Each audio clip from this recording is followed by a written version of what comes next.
नमस्कार, स्वागत है आप सभी का पत्रिका टीवी मध्य प्रदेश छत्तीसगढ़ में।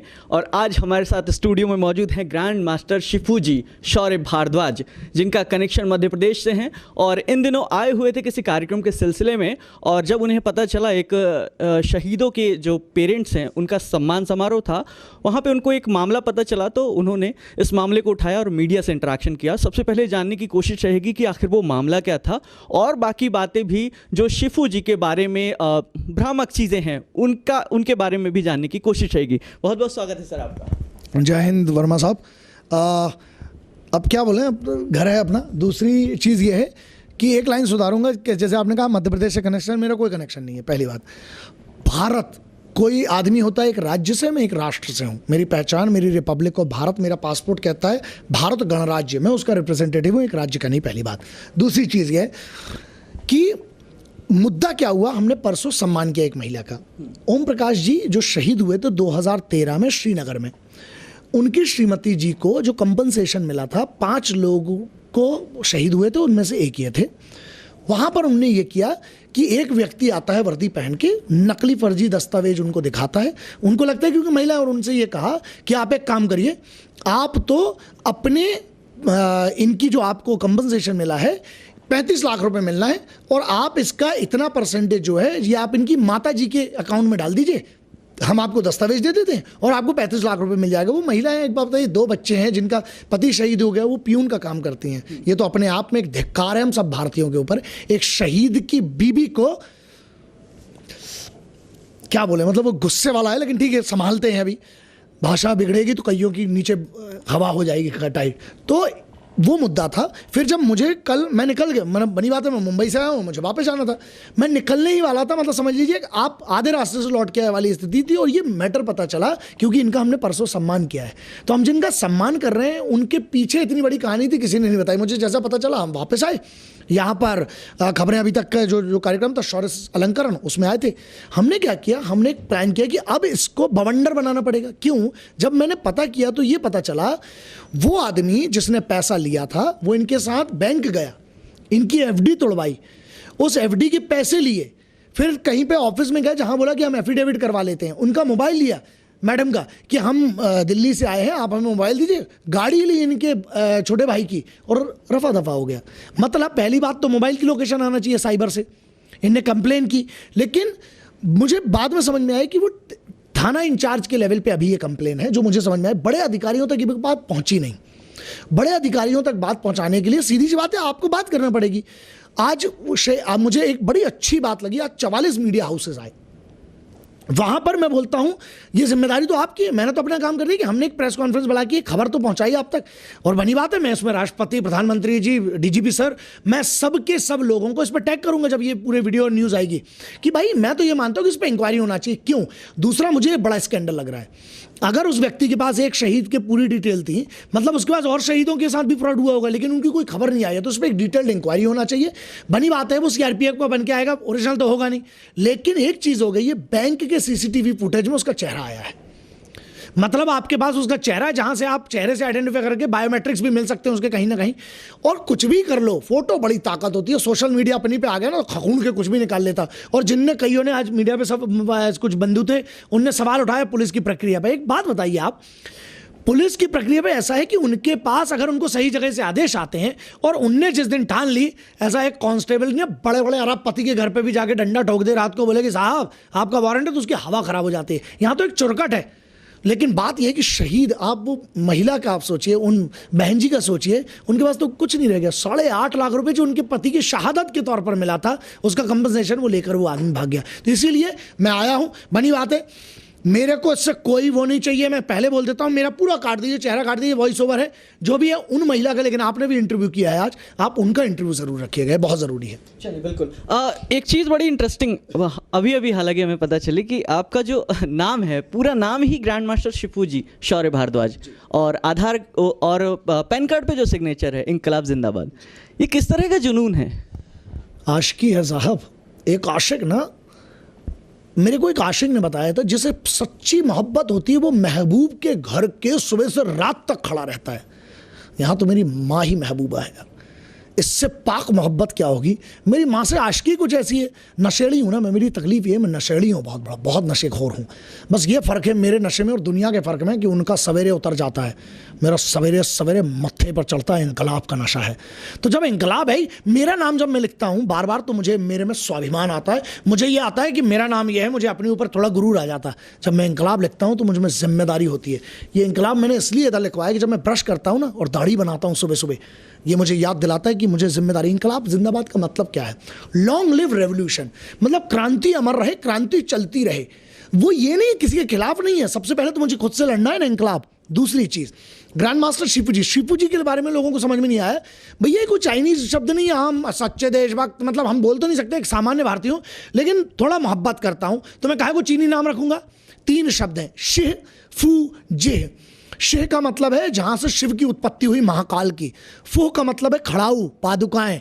जे का मतलब है रेतस, बीज, एक वो बीज जो महाकाल के पैरों में उत्पन्न हुआ है। महाकाल का जो रौद्र रूप है वो है शिफू जी।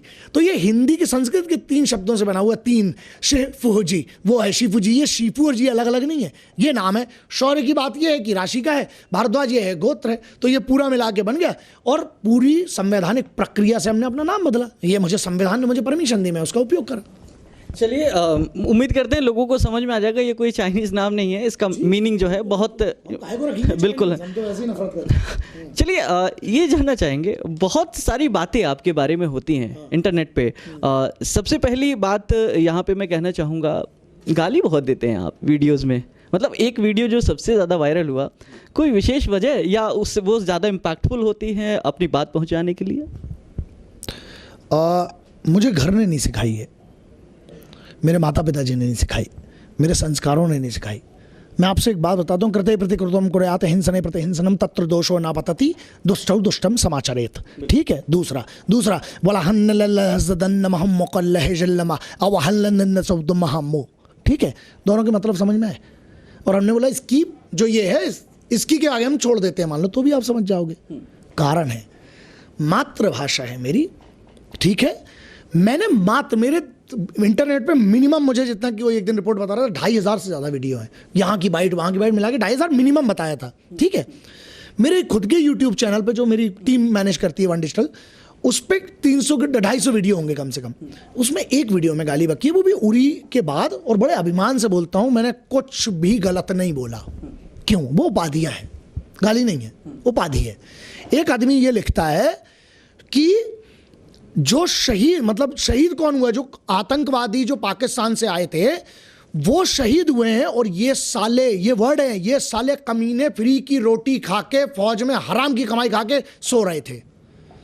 आप बताइए इसका जवाब। अगर गाली से बेहतर आपके पास है, मैं उसका उपयोग करूंगा।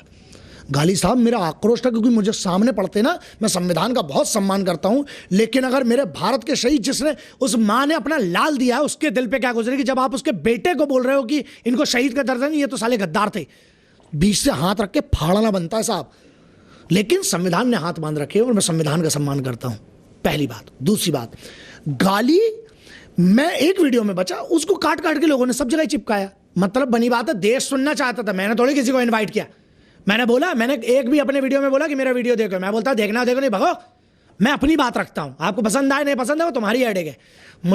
मेरे पास एक कॉन्स्टिट्यूशनल राइट है, और मैं उसका उपयोग कर रहा हूं कि ये मेरी समझ है, पहली चीज। दूसरी, मैंने सिर्फ गद्दारों को बकी है। अच्छा एक बात बताइए, आपसे अपन इतनी देर से हैं, मैं आपसे आप करके क्यों बात कर रहा हूं? पत्रकार हो इसलिए तो बिल्कुल नहीं करूंगा। क्यों? आप एक अच्छे व्यक्ति, आप मुझसे प्यार से, सम्मान से बात कर रहे हैं। कृते प्रतिकृतम कुर्यात, कृतज्ञ व्यक्ति से कृतज्ञता का व्यवहार। हिंसने प्रतिहिंसनम, जो हिंसा करने आया है उसकी हिंसा। तत्र दोषो न पतति दुष्टौ दुष्टम समाचरे, सामने वाला तुम्हारी माँ का बलात्कार कर रहा है, तुम उसको क्या बोलोगे? एक उदाहरण देता हूं, यहां लिखा पेशाब करना मना है और वहां मूत्र है आदमी, आप उसको क्या बोलोगे? प्रभु इस साइड पथ प्रदर्शित कीजिए। समझ में आ गया? उसको जो बोलना है वो बोलोगे, तुरंत पलटेगा। यही चीज है, बहुत छोटी सी बात है। मैं जनरल लाइफ में मुझे कोई मतलब नहीं है यार, हमारे भी अच्छे खासे संस्कार होंगे साहब, और 19 भाषाएं जानता हूं और बहुत सारी डिग्रियां, लेकिन उसकी कोई कीमत नहीं है। जिसका जाता है ना साहब, जिसका दोना ढड़कता है, एक बड़ी कहावत है बुंदेलखंड में, जिसके दोने में से खाना गिरता है ना, वही भूखा सोता है।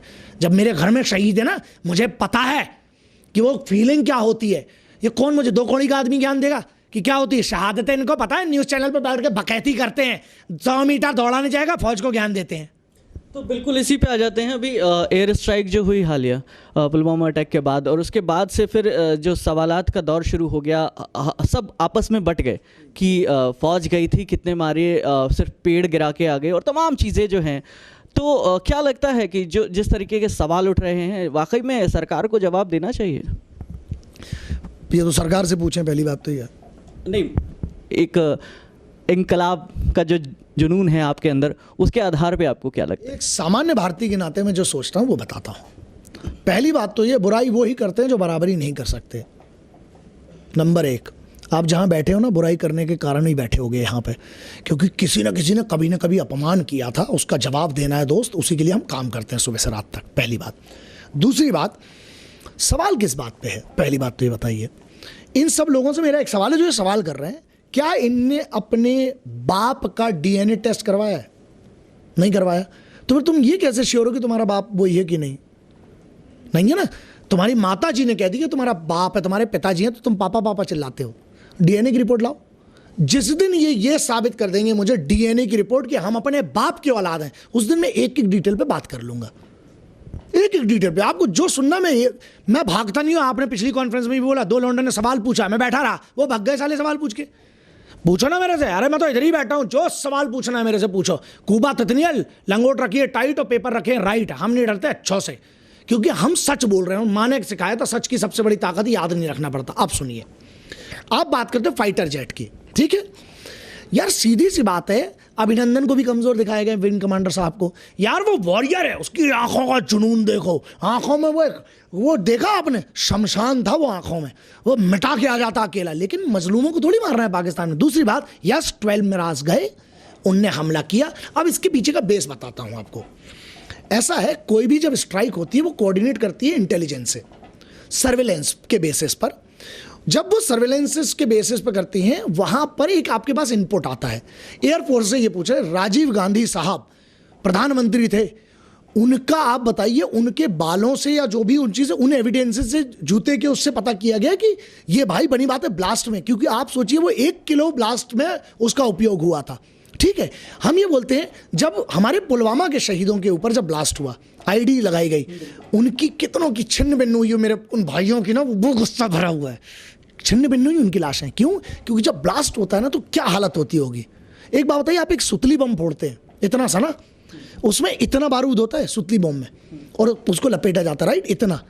यहाँ 350 किलो था, और वहाँ 1000 किलो डाल के आई है इंडियन एयरफोर्स। नंबर 1। नंबर 2, जब इंडियन एयरफोर्स ने कह दिया, अच्छा आप पत्रकार हैं, ये आपका आईडी कार्ड बताएगा। आईडी कार्ड को एक आदमी ने सर्टिफाई किया है, वो है आपकी ग्रुप है आपका, ठीक है।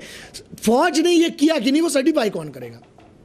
एयरफोर्स के चीफ। एयरफोर्स के चीफ कह रहे हैं अगर, अच्छा तो तुम एक बात बताओ, तुमने एक सवाल किया, बनी बात है, पूछा छुआ और भाग गए, ये कौन सी बात हो? जवाब भी तो सुन ले, और जो जवाब देंगे उस पर फिर काउंटर सवाल। भाई सवाल का एक जवाब होगा, वो जवाब ये है, वहां पर सर्वेलेंस पे डाला गया था, उसमें से बहुत सारे रजिस्टर्ड टेररिस्ट के मोबाइल नंबर्स थे और उनके रिश्तेदारों के थे, मतलब वो भी सब लड़के, वो भी जो आतंकवादी संगठन, आतंकवादी गतिविधियों में। एक बात बताइए, जब एयरफोर्स वहां से 87 किलोमीटर अंदर गई, वहां पे ये किया, बालाकोट में किया, चकोट में किया, वहां पर जब मारा, पश्तूनख्वा में जब ये अटैक हुआ, वापस आए, ये तो सिविलियंस को भी मार सकते थे भाई। दूसरी बात ये है, बहुत सारे, इस पे एक बहुत बड़ा सवाल है, जो सवाल कर रहे हैं उनकी ऑथेंटिसिटी क्या है। 2 सवाल, एक आदमी जो सवाल कर रहा है उसकी क्रेडिबिलिटी पे बहुत बड़ा क्वेश्चन है, क्योंकि उसने खुद कुछ नहीं किया वतन के लिए। दूसरा, एक एयरफोर्स के चीफ है या एयरफोर्स की तरफ से जो प्रवक्ता है, वो एक सीनियर ऑफिशियल है जिनने पूरी जिंदगी पढ़ी, और वो क्यों झूठ बोलेंगे? सवाल नंबर 1। आपको लगता है कि कोई पॉलिटिकल पार्टी आर्मी को प्रेशर करके कुछ बुलवा सकती है? सुन लीजिए, बहुत क्लियर कर दूं, किसी की इतनी दम नहीं है। Army, navy, air force, armed forces are owned by the constitution, number 1, and second, basically the supreme commander of the armed forces is the president of India. तो वो तो किसी के अंडर में है ही नहीं, वो जो करा है उनने बताया है। अब आते हैं सवाल पे, जो सवाल कर रहे हैं उनके लिए सिर्फ एक जवाब है, क्या जवाब देना इनको? चलिए, अब एक और आप पर आरोप लगता है कि आप जो बैच लगाते हैं, हमने कहा क्लियर कर लें, आज आप आए हैं, मौका दस्तूर है, और जो बैच लगाते हैं आपका वो फेक है, वो क्यों लगाते हैं, वो आप उसके लिए ऑथराइज नहीं हैं, तो उस पर जानना चाहिए। चलिए एक उदाहरण देता हूँ, बहुत छोटी सी बात है। मैंने एक लोगो पे सवाल उठा यहाँ पर, बेसिकली कि मेरा एक लोगो है जो यहाँ पर गले पे मैंने पहना, उस पर लिखा हुआ है, ठीक है। मुझे आप हैं, ये कौन ऑथराइज करता है आपको? आपका आधार कार्ड या आपका पैन कार्ड या आपकी नेशनल आइडेंटिटी जो भारत सरकार ने आपको सर्टिफिकेट दिया होगा, ठीक है। रिपब्लिक ऑफ भारत, मैं उसका हिस्सा हूं, ठीक है। मतलब मेरे पास जो लोगो है, मैं अशोक स्तंभ तो उपयोग नहीं कर रहा, कोई भी राष्ट्रीय चिन्ह है नहीं। अब बात करता हूं, वो मेरे पास, मैंने वहां पे भी कॉपी दिखा दी, अभी फिर से आपको दे दूंगा, आप चला लेना। मैं कहता हूं मेरे अगेंस्ट में कंप्लेन हुई, आपकी माइक चोरी हो गया, कैमरा चोरी हो गया, किसके पास जाएंगे? पुलिस के पास, ठीक है। आपको लगा कि हम फेक एंड फ्रॉड हैं, आप किसके पास जाओगे?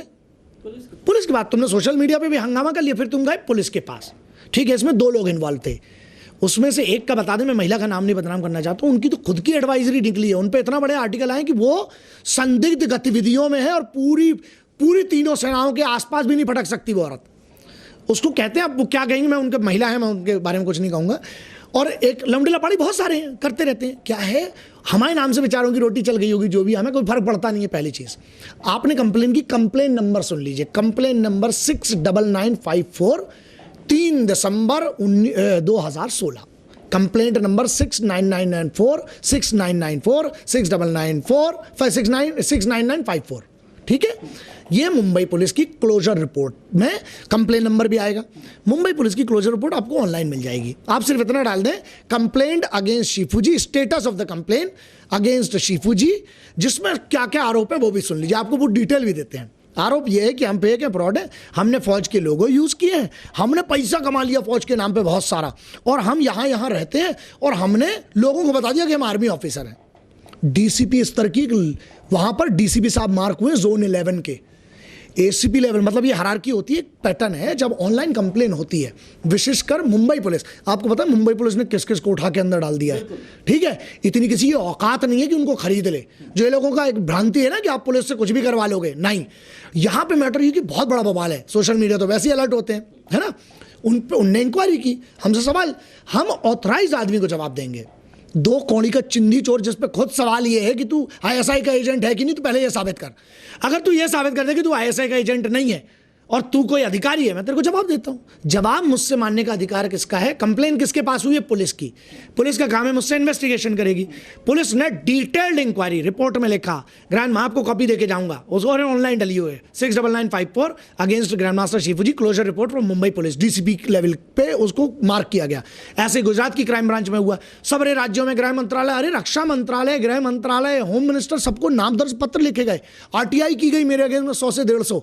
इधर तो 1 की 2 आरटीआई हो जाती है, उसकी हवा खिसक जाती है आदमी की। हम तो उधर ही बैठे, आपके सामने इंटरव्यू, अब भी बोलते हैं इधर ही रुकते हैं, आप फोन करवा लो, गलत किया है, कानूनी प्रक्रिया से मैंने कुछ गलत किया, अरेस्ट करवा दो तुरंत, हमें भेज दो जेल में, हमें क्या फर्क पड़ रहा है। अच्छा, आरटीआई के सवाल पे आते हैं। बहुत सारी आरटीआई का हवाला देके बहुत सारा कंटेंट वेब पर है कि आरटीआई में उन्होंने पूछा कि आप क्या वहाँ ट्रेनर हैं, जवाब मिला नहीं है, और तमाम आरटीआई के जवाब दिए हैं। तो वो किस तरह की आरटीआई है? बहुत गजब आरटीआई है।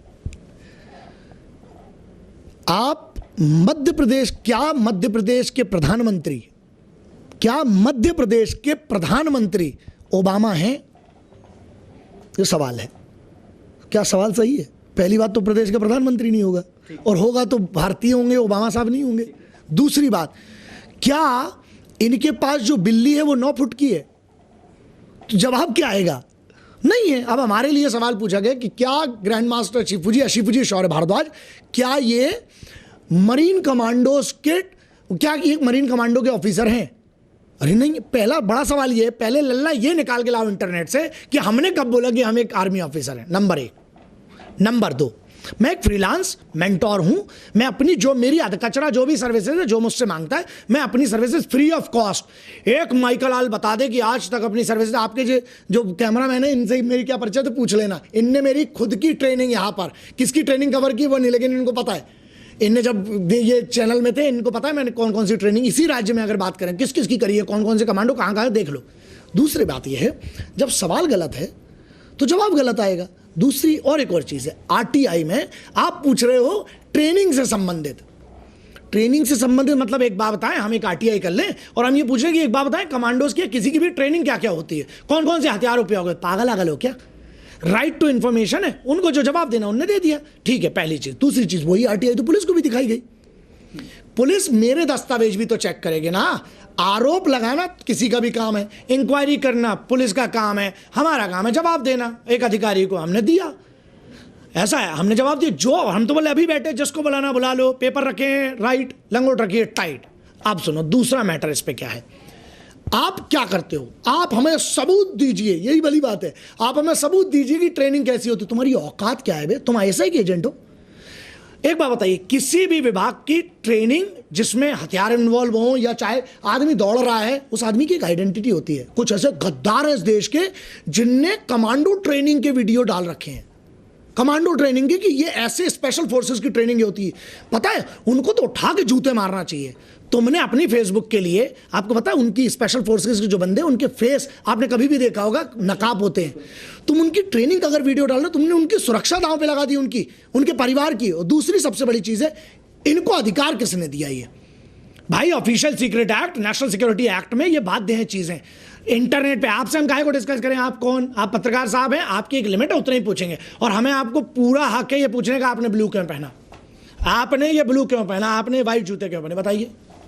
जितना अधिकार आपको है मुझसे सवाल करने का, उतना मेरा भी है, क्योंकि आप उसी आर्टिकल 19 का उपयोग कर रहे हैं, जो मेरे लिए भी ठीक है। लेकिन यहां पर एक आता है article 51 alpha. The constitution of India clearly mention article 51 alpha, which gives me the fundamental duties to you, to me, to everybody.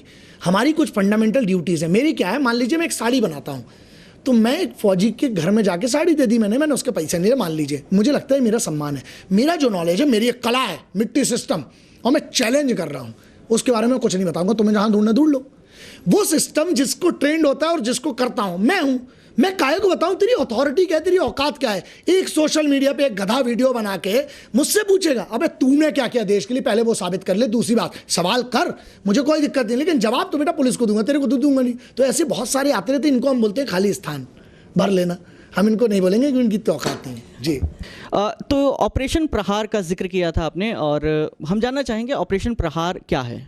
अब मिशन प्रहार उसका नाम दिया है। ऑपरेशन जो होते हैं वो या तो फौज करती है, ऑपरेशन का मतलब चीरा फाड़ी होती है, तो या तो हिंदुस्तानी फौज करती है जा जाके चीरा फाड़ी, और डॉक्टर करते हैं। ये मिशन है। मिशन प्रहार का मतलब है, मिशन का मतलब ये होता है रुकता कभी नहीं है, मिशन चलता रहता है। ये है हमारा लक्ष्य, ये है कि कम से कम 1 करोड़ बच्चियों को तो हम व्यक्तिगत सिखाना चाहते हैं। लाखों बच्चियों की ट्रेनिंग हो चुकी है, चलती रहती है और चलती रहेगी, निरंतर प्रक्रिया है। Kung fu, karate, taekwondo, martial arts नहीं। जैसे वही वाली बात है ना, कमांडो ट्रेनिंग में जो कई लोग हैं कुंफू कराटे, तुमको क्या लगता है आतंकवादी के खिलाफ तुम ऐसा सांप बना के खड़े रहोगे कि तुम टाइगर स्टाइल दिखाओगे? हाँ, कि तुम ऐसा मतलब कई लोगों को हमने देखा है कि वो अपने असिस्टेंट को ले जाते हैं, उसको पटक पटक के मार के दिखाते हैं। बेटा टेररिस्ट तेरे साथ ऐसा नहीं करने वाला। तो झूठ मत जिए, सच में जीजिए। सच की अलग कहानी है दोस्त। वैसे ही मिशन प्रहार है। मिशन प्रहार का एक ट्रेनिंग सिस्टम डेवलप किया है। उसको डेवलप ऐसा किया है कि भारत में जो, जैसे कुछ सर्वे ये कहते हैं कि 90% तो मानिए कि चलो इन हाउस असॉल्ट है, मतलब रिश्तेदार या उनके कोई परिचित का वो लोग हाथ लगाते हैं, या बहुत सारी चीज़ें आपको पता है, अपन उस गंदे उसमें नहीं जाते हैं।